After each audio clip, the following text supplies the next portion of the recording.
Hello intelligent people, I welcome you all on Disha Nitesh channel.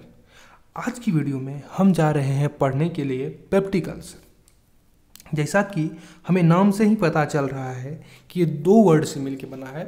एक होता है हमारा पेप्टिक और एक है हमारा अल्सर। तो जो पेप्टिक मतलब होता है उसका मतलब होता है स्टमक, और अल्सर मतलब होता है any break in the membrane, sore और ब्रेक। अगर ये हमारा मेम्ब्रेन है, मान के चलते हैं ये हमारा मेम्ब्रेन और ये हमारा टूट गया, ऐसे टूट गया, ये मेम्ब्रेन टूट गया यहाँ से, तो उसको हम कहते हैं अल्सर। जैसे कि आपका अगर मुंह में भी छाले पड़ते हैं उसको भी हम अल्सर कहते हैं, ठीक है। उसके और ये मान के चलिए हमारा इसोफेगस, ये हमारा आ गया स्टमक, ये हमारा स्टमक, और यहाँ होता है हमारा स्मॉल इंटेस्टाइन डुडेनम। तो अगर यहाँ इसोफेगस में हो गया तो इसे हम क्या कहेंगे, इसोफेगियल अल्सर। और हमारा स्टमक में हो गया तो क्या कहेंगे, गैस्ट्रिक अल्सर। और ये हमारा डुडेनम में हो गया तो क्या कहेंगे भैया, इसे कहेंगे हम डुडेनल अल्सर। आगे बढ़ते हैं हमें कुछ बेसिक सी एनाटमी जाननी पड़ेगी इससे आगे बढ़ने के लिए। अगर एनाटमी हमें क्यों जाननी है, हम एनाटमी क्यों पढ़ेंगे, हम एनाटमी इसलिए पढ़ेंगे ताकि हमें पता चल पाए कि ये जो हमारी पेप्टिक अल्सर हुई है ये क्यों हुई है, कैसे हुई है, और ये कैसे डेवलप हुई है, और ये किन चीज़ों के कारण हुई है, और जो है इसका पैथोफिजियोलॉजी क्या है। पैथोफिजियोलॉजी मतलब ये डेवलप कैसे हुआ है, ये कैसे शुरू से लेके अंत तक इसकी जो होती है उसे पैथोफिजियोलॉजी कहते हैं। शुरू से डेवलपमेंट से लेके लास्ट तक इसका जहाँ तक इसका इलाज है वहाँ तक इसको पैथोलॉजी, जब ये हमें सिम्टम्स शो करने लगते हैं तब तक की जो कैसे ये डेवलप हुआ उसे हम पैथोफिजियोलॉजी कहते हैं। तो हमें ये जानने की बहुत ज़रूरी है इसकी एनाटमी। तो यहाँ आप देख पा रहे होंगे कि ये जो पोर्शन है इसे हम कार्डिया कहते हैं। इसमें फोव्यूलर सेल होता है। फोव्यूलर सेल्स क्या करता है, वो म्यूकस सेक्रेट करता है। हम आगे की स्लाइड में बताएंगे कि म्यूकस क्यों ज़रूरत है हमारे स्टमक के लिए म्यूकस क्यों ज़रूरत है। अगर थोड़ा सा मैं बता दूं आपको कि म्यूकस जो होती है उसमें बाइकार्बोनेट होती है, और वो बाइकार्बोनेट क्या करती है, ये मान के चलो एसिड है और ये हमारा बाइकार्बोनेट है, ये क्या करती है, इसे न्यूट्रलाइज कर देती है, ताकि अगर ज़्यादा एक्सेसिव अमाउंट में HCl हो तो ये जो हमारा बाइकार्बोनेट है इसको क्या कर देती है, न्यूट्रलाइज कर देती है, और जो ये ताकि ये हमारे शरीर को हार्म ना पहुँचा पाए, ठीक है। और भी इसको विस्तार में पढ़ेंगे आगे की स्लाइड में। पहले हम बेसिक एनाटमी जान लें, उसके बाद ये हमारा फंडस हो गया और ये हमारा बॉडी हो गया। तो ये बॉडी और फंडस जो है इन दोनों में हमें क्या मिलता है, इसमें हमें मिलता है पेराइटल सेल्स और चीप सेल्स। पेराइटल सेल्स और चीप सेल्स, पेराइटल सेल्स हमें क्या करती है, secrete HCl, hydrochloric acid, HCl secrete करती है पेराइटल सेल। और जो हमारा चीप सेल होता है वो क्या सेक्रेट करता है, पेप्सिनोजेन। यहाँ पे आप देख पा रहे पेप्सिनोजेन, ठीक है, पेप्सिनोजेन करता है। और ये दोनों में पाया जाता है, यहाँ भी पाया जाता है और यहाँ भी पाया जाता है। ये एक बेसिक से लेयर में पाया जाता है, मतलब स्टमक की जो लेयर होती है उसमें पाया जाती है, स्टमक की जो सेल की लेयर होती है उसमें पाया जाता है। आगे की स्लाइड में हम वो भी डिस्कस करेंगे। अभी ये जान ले कि बॉडी और फंडस में पेराइटल सेल और चीप सेल्स होती है, इस वाले पोर्शन में होती है। और ये जो होता है पेराइटल सेल वो हाइड्रोक्लोरिक एसिड सेक्रेट करती है, और ये जो हमारा चीप सेल है ये पेप्सिनोजेन सेक्रेट करती है।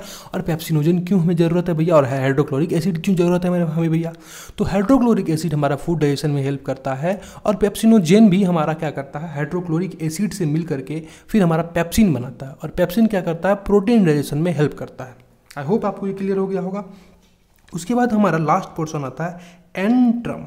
एंट्रम क्या होता है, यहाँ पे जी सेल्स होती है, और ये जी सेल्स को आप हल्के में ना ले। ये जी सेल क्या करती है, ये गैस्ट्रिन, ये जो है गैस्ट्रिन क्या करती है, सेक्रेट करती है। और अगर आपके स्टमक में फूड आ गया तो इसके रिस्पॉन्स में क्या करता है एंट्रम, ये हमें गैस्ट्रिन सेक्रेट करता है। और गैस्ट्रिन जब सेक्रेट करता है, इस गैस्ट्रिन से क्या होती है, हमारा पेराइटल सेल स्टिमुलेट होती है, और वो क्या करती है, हाइड्रोक्लोरिक एसिड सेक्रेट करती है। आई होप आपको ये साइकिल समझ में आया होगा। पहले क्या होता है कि जी सेल जो होती है वो एंट्रम में होती है। एंट्रम कहाँ है हमारा भैया, स्टमक में है। तो एंट्रम क्या करता है, जब फूड हमारा स्टमक में आया ये क्या कर देगा, फटाक से क्या कर देगा, गैस्ट्रिन को सिक्रेट कर देगा। और गैस्ट्रिन क्या करेगा, गैस्ट्रिन स्टिमुलेट करता है कि इसको पेराइटल सेल को, पेराइटल सेल के क्या करने के लिए, हाइड्रोक्लोरिक एसिड सिक्रेट करने के लिए। ये सब बेसिक चीज़ें आपको फिजियोलॉजी और एनाटमी समझना पड़ेगा, ताकि हमें आगे चल के पूर्ण रूप से पता चल पाए कि ये हमारा पेप्टिक अल्सर हो क्यों रहा है। उसके बाद हम आगे की ओर बढ़ते हैं एंट्रम में। भैया जैसे कि मैंने आपको बताया कि एंट्रम क्या करता है, G cell secrete gastrin in response to food entering in the stomach. अब ये हमारा स्टमक में फूड आ गया तो गैस्ट्रिन क्या कर, जी सेल क्या करेगा, गैस्ट्रिन सेक्रेट करेगा। और गैस्ट्रिन क्या करता है, ये स्टिमुलेट करता है पेराइटल सेल को हाइड्रोक्लोरिक एसिड सेक्रेट करने के लिए। और इसके रिस्पॉन्स में अगर ये भाई हाइड्रोक्लोरिक एसिड तो गैस्ट्रिन करवा रहा है सेक्रेट, लेकिन इसके रिस्पॉन्स में डूडेनम क्या करता है, डूडेनम का कोई एक ग्लैंड होता है, वो क्या करता है, बाइकार्बोनेट को पूर्ण रूप से आराम से वो दे रहा है स्टमक में, ताकि जो है हाइड्रोक्लोरिक एसिड ज़्यादा ना हो पाए। आप समझ गए होंगे। और एक पॉइंट, मेन पॉइंट आपको ये भी समझना पड़ेगा कि prostaglandins are found in the gastric mucosa in high concentration which stimulates mucus and bicarbonate secretion and inhibit increased acid secretion. देखिए प्रोस्टोग्लैंडिन्स जो होती है, प्रोस्टोग्लैंडिन्स जो होती है वो कहाँ होती है, गैस्ट्रिक म्यूकोसा में। अब भाई गैस्ट्रिक म्यूकोसा क्या होती है, आगे बढ़िए।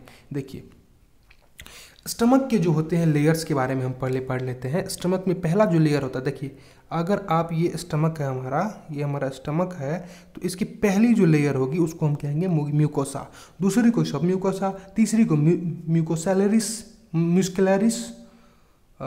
म्यूस्कुलरिस और सेरोसा कहेंगे। ठीक है, मेरी प्रोनाउंसिएशन पे मत जाना, ठीक है, मैं थोड़ी सी मेरी हकलाता हूँ, ठीक है। तो म्यूकोसा जो होता है ये क्या करता है, ये इसमें म्यूकोसा में ही हमारा क्या होता है, म्यूकोसा में म्यूकस सेक्रेट करता है। अब देखिए ये म्यूकस हमें हमारे लिए क्यों ज़रूरत है। देखिए म्यूकस जो होता है वो, जैसे कि ये हमारा स्टमक है, अगर ये हमारा स्टमक है तो यहाँ पे हाइड्रोक्लोरिक एसिड है, तो हमारा म्यूकोसल लेयर जो होता है, म्यूकोसल लेयर जो होता है ये क्या करता है, हाइड्रोक्लोरिक एसिड को इस, देखिए यहाँ पे म्यूकोसल लेयर है, ठीक है, ये हमारा सब म्यूकोसा हो गया। यहाँ पर हमारा नर्व्स, कनेक्टिव टिश्यू और ब्लड वेजल्स होती है, ठीक है। तो ब्लड वेजल अगर ये सीधा हमारा हाइड्रोक्लोरिक एसिड इस पोर्शन पे आ जाएगा तो क्या होगा, ब्लड आ सकती है हमारा स्टमक में। इसलिए जो हमारा म्यूकोसल लेयर होता है ये इन सब चीज़ों को आने से रोकता है, हाइड्रोक्लोरिक एसिड को इसको डैमेज करने से रोकता है। म्यूकोसा में क्या होता है, बाइकार्बोनेट भी होता है। वो बाइकार्बोनेट क्या करता है, जैसा कि मैंने आपको बताया म्यूकोसा में बाइकार्बोनेट भी होता है, वो क्या करता है, हाइड्रोक्लोरिक एसिड को न्यूट्रलाइज कर देता है। और अगर एक्सेसिव अमाउंट में हाइड्रोक्लोरिक एसिड और उसको न्यूट्रलाइज कर देगा तो एसिड की कंसंट्रेशन कम हो जाएगी, एसिड कम हो जाएगा, ठीक है। और ये जो हमारा म्यूकोसल लेयर है ये क्या करता है, ये क्या करता है, एक लेयर की तरह यहाँ पर काम कर रहा है, एक लेयर की तरह काम कर रहा है, जिससे कि हाइड्रोक्लोरिक एसिड, ये हमारा हाइड्रोक्लोरिक एसिड जो है ये सीधा हमारा जो हमारा सब म्यूकोसल लेयर पे नहीं आ पा रहा है। और इसके तीसरी लेयर को मस्कुलरिस क्या होता है, सेरोसा होता है।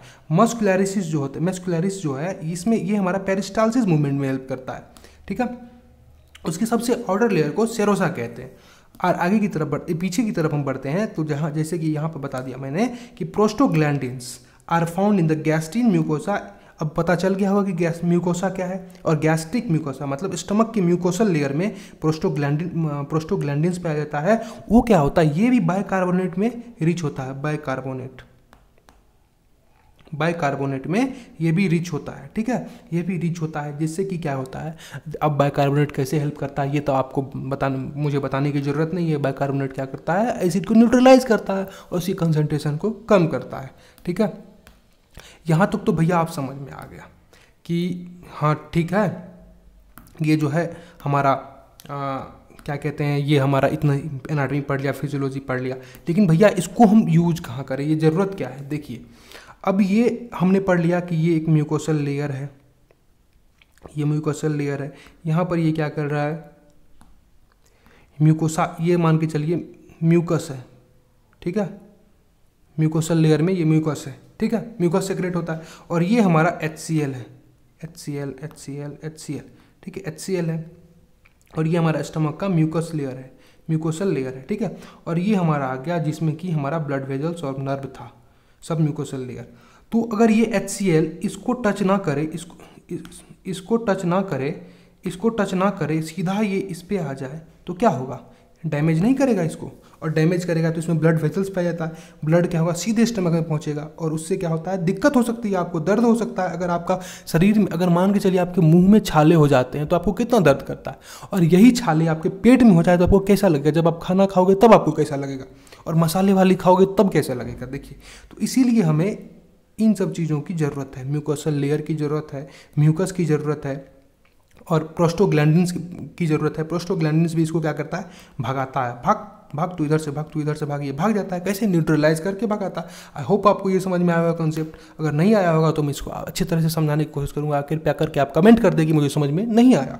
और देखिए इटियोलॉजिकल फैक्टर क्या है, क्या क्या जो है किस किस के कारण जो हमारा पेप्टिक अल्सर क्या होता है। आप तो ये समझ गए होंगे कि पेप्टिक अल्सर क्या होता है और ये कैसे होता है।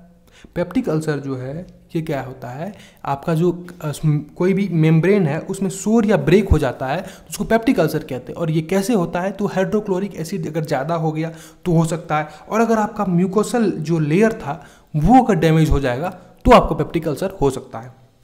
ठीक है, हम आगे की तरफ बढ़ते हैं कि किस किस चीज़ों से पेप्टिक अल्सर होता है। देखिए NSAID, इसे नशेड़ कहते हैं, नशेड़। अब इसे आप नशेड़ मत समझ लेना। देखिए non steroidal anti inflammatory drug जैसे कि इबुप्रोफेन, ये इबुप्रो दर्द की दवाई जितनी भी होती, एस्पिरिन, एस्पिरिन तो बहुत ज़्यादा खाते होंगे आप लोग भी। ये क्या करते हैं, साइक्लोऑक्सीजिनेज जो एंजाइम होता है उसको क्या कर देता है, रिड्यूस कर देता है। और ये साइक्लोऑक्सीजिनेज जो एंजाइम है ये क्या करता है, प्रोस्टोग्लैंडिन लेवल को, प्रोस्टोग्लैंडिन्स को जो है इसकी सिंथेसिस में कम कर देता है। इसकी आप समझ में आ गई होगा आपको क्या मैं कह रहा हूँ। देखिए अगर आप बहुत दिनों तक NSAID लोगे तो ये क्या करता है, आपका एक एंजाइम होता है साइक्लोऑक्सीजिनेज, ये एंजाइम क्या करता है, सिंथेसिस करता है प्रोस्टोग्लैंडिन्स का। देखिए अगर आपको फिर भी समझ में नहीं आया तो आप ऐसा समझिए कि साइक्लोऑक्सीजिनेज एंजाइम जो है वो डायरेक्टली रिलेटेड है किससे, प्रोस्टोग्लैंडिन से। साइक्लोऑक्सीजिनेज एंजाइम ही सिंथेसिस करता है प्रोस्टोग्लैंडिन्स का। और आपको तो पता ही है कि प्रोस्टोग्लैंडिन्स क्यों जरूरत है हमारे लिए। प्रोस्टोग्लैंडिन्स इसलिए जरूरत है हमारे लिए क्योंकि ये बाइकार्बोनेट रिच सिक्रेट करता है और जिससे कि एसिड कंट्रोल रहता है। तो अगर आप ज़्यादा दिन से नशेड़ लोगे तो आपको पता है कि आपका जो प्रोस्टोग्लैंडिन है वो सेक्रेट नहीं करेगा बाइकार्बोनेट, और बाइकार्बोनेट सेक्रेट नहीं करेगा तो HCl ज़्यादा हो जाएगा, और अगर ज़्यादा HCl हो जाएगा तो आपका जो म्यूकोसल लेयर है वो डैमेज हो जाएगा। और म्यूकोसल लेयर डैमेज हुआ तो आपको क्या होगा, सब म्यूकोसल लेयर में ब्लड वेसल्स होती है, वहाँ जाकर के आपको डैमेज करेगा, ब्लड आएगा आपको और उसमें लीजन्स होगी, ब्रेक होगी मेम्ब्रेन में। उसके बाद हमारा आता है हेलिकोबैक्टर पाइलोरी। देखिए हेलिकोबैक्टर पाइलोरी क्या होता है, इसके बारे में हम विस्तार से अभी पढ़ेंगे आगे की स्लाइड में। बस इतना समझ लीजिए ये क्या करता है, एपिथेलियल लेयर। अब एपिथेलियल लेयर भैया आप कंफ्यूज मत हो ना, वही म्यूकोसल लेयर जो है हमारा उसी को ये डैमेज कर देता है। और आप बताओ कि भैया ये तो बैक्टीरिया है, ये कैसे रह रहा है उतनी बड़ी एसिडिक इन्वायरमेंट में। तो भैया हम आपको ये भी बताएंगे कि ये इतना जो खच्चड़ बैक्टीरिया है वो कैसे रह रहा है, ये क्या कर रहा है जिसके कारण ये जो है वहाँ पर अडेप्ट कर पा रहा है। उसके बाद गैस्ट्रिक एसिड, और गैस्ट्रिक एसिड में आपका HCl भी आ गया, आपका पेप्सिन भी आ गया, और जितने भी डाइजेस्टिव एंजाइम्स उन सब कहीं ना कहीं वो क्या कर देते हैं, अगर ज़्यादा एक्सेसिव अमाउंट में हो जाते हैं तो हमारा जो है जो म्यूकोसल लेयर है वो डैमेज होता है। और म्यूकोसल लेयर अगर डैमेज हुआ तो भैया क्या होगा, डायरेक्ट हमारा सब म्यूकोसल में जाएगा, और सब म्यूकोसल में जाएगा तो मेम्ब्रेन ब्रेक हुआ, और मेम्ब्रेन ब्रेक हुआ तो हमारा अल्सर फॉर्मेशन हो जाता है। ठीक है, आगे हम बढ़ते हैं। ये देखिए हेलिकोबैक्टर पाइलोरी, ये बैक्टीरिया बहुत ही खच्चड़ मनुष्य है। कैसे है, 90% डुडेनल अल्सर जो जितने भी मान के चलिए दुनिया में अगर 100 डुडेनल अल्सर हो रहा है तो उसमें से कितना होगा हेलिकोबैक्टर के कारण, 90 उसमें से हेलिकोबैक्टर के कारण होगा, पाइलोरी बैक्टीरिया के कारण। और इसमें 880 मत कन्फ्यूज होना, 80 ही है ये, 80% गैस्ट्रिक अल्सर। और 80% अगर गैस्ट्रिक अल्सर ये क्या करता है, काउज करता है। ये बहुत ही वो है खच्चर टाइप का बैक्टीरिया है। देखिए ये स्फेरिकल शेप में होता है, ठीक है, स्फेरिकल शेप में होता है। और ये क्या करता है, ये जो है हमारा भैया ये यूरेज नाम का एक एंजाइम रिलीज करता है। ये क्या करता है, यूरेज नाम का एक एंजाइम रिलीज करता है। और ये यूरेज क्या करता है, जो हमारे बॉडी में यूरिया पाई जाती है उसको क्या करता है, ये यूरिया हमारा है तो इसको क्या करेगा, इसको हमारा अमोनिया में और CO2 में तोड़ देगा। ठीक है, और अमोनिया क्या करता है, ये अमोनिया फिर हाइड्रोक्लोरिक एसिड को न्यूट्रलाइज करता है तो इसके लिए वहाँ पे फेवरेबल एनवायरनमेंट बन जाता है। वहाँ अगर हाइड्रोक्लोरिक एसिड को ये पूरा न्यूट्रलाइज कर देगा, खत्म हो जाएगा, तो इसके रहने के लिए वहाँ पे जगह बन गई तो ये क्या करेगा, सीधा इस पर म्यूकोसल लेयर पे सब म्यूकोसल लेयर पे तक पहुँच जाएगा, उसको डैमेज कर देगा।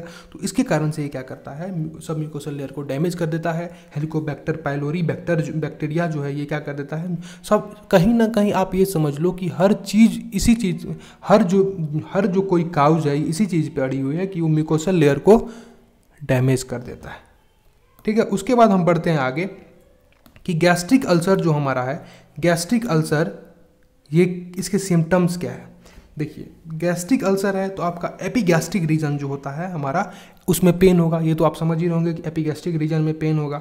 उसके बाद देखिए अगर आप खाना सीधे खा रहे हैं और ये आपका यहाँ तक पहुँच रहा है, पेट तक पहुँच रहा है, तो क्या होगा, आपके पेट में तुरंत दर्द होगा। अगर आपने खाना तुरंत खाया और आपके सीधे स्टमक में पहुंचा, अगर ये जो लीजन्स है, अल्सर्स है, इस पर डायरेक्ट अगर मसाले, सोचिए आपके मुंह में अगर छाले पड़ जाते हैं, आप मसालेदार खाना खाते हो तो आपको इतना दर्द होता है, और वो आपका पेट में है, तो क्या होता है, बहुत जल्दी दर्द होता है।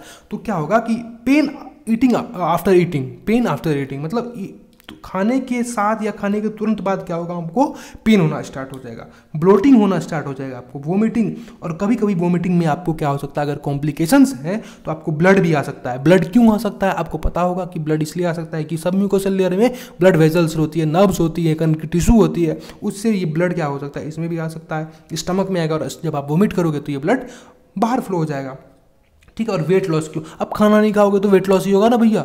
आप देखो, आप डर से खाना नहीं खाओगे कि भाई मैं खाऊंगा तो पेट में दर्द होगा, और आप खाना नहीं खाओगे तो वेट लॉस ऑफ कोर्स होगा। उसके बाद हम पढ़ते हैं डुडेनल अल्सर।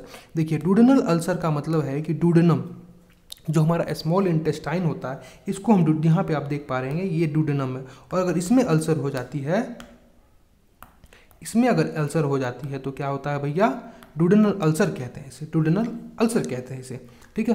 और इसका सिम्टम्स क्या है, देखिए पहले तो आपने जब खाना खाया तो पहले वो तो स्टमक में जाएगा, फिर हमारा डुडेनम में जाएगा, यहाँ पहले यहाँ जाएगा, फिर वो हमारा डुडेनम में जाएगा। तो खाना तो खाने के तुरंत बाद जो है ये दर्द नहीं देगा। क्यों नहीं देगा, पहले स्टमक में जाएगा, फिर डुडेनम में जाएगा, तो डुडेनम में जाने में टाइम लगेगा, तो खाना खाते समय तुरंत नहीं होगा। इसको क्या, खाना इसमें क्या होता है, खाना जो है और अच्छा कर देता है, और अच्छा करता है दर्द को, मतलब दर्द को रिलैक्स करता है खाना, ठीक है। और ये क्या होता है, इसका दर्द जो है रात को आपको जो है बहुत, जो आप सोए हो नींद में तब आपको दर्द इसका जगा देता है, इतना दर्द कराता है ये डुडेनल अल्सर। उसके बाद नॉर्मल वेट, इसमें भी वेट लॉस नहीं होता, नॉर्मल वेट होता है इसका। जैसे कि मैंने बताया था 90% जो है हेलिकोबैक्टर के, मेन इंपॉर्टेंट चीज़ जो है भैया वो है हेलिकोबैक्टर पाइलोरी बैक्टीरिया, जो है ये सबसे विनाशक है।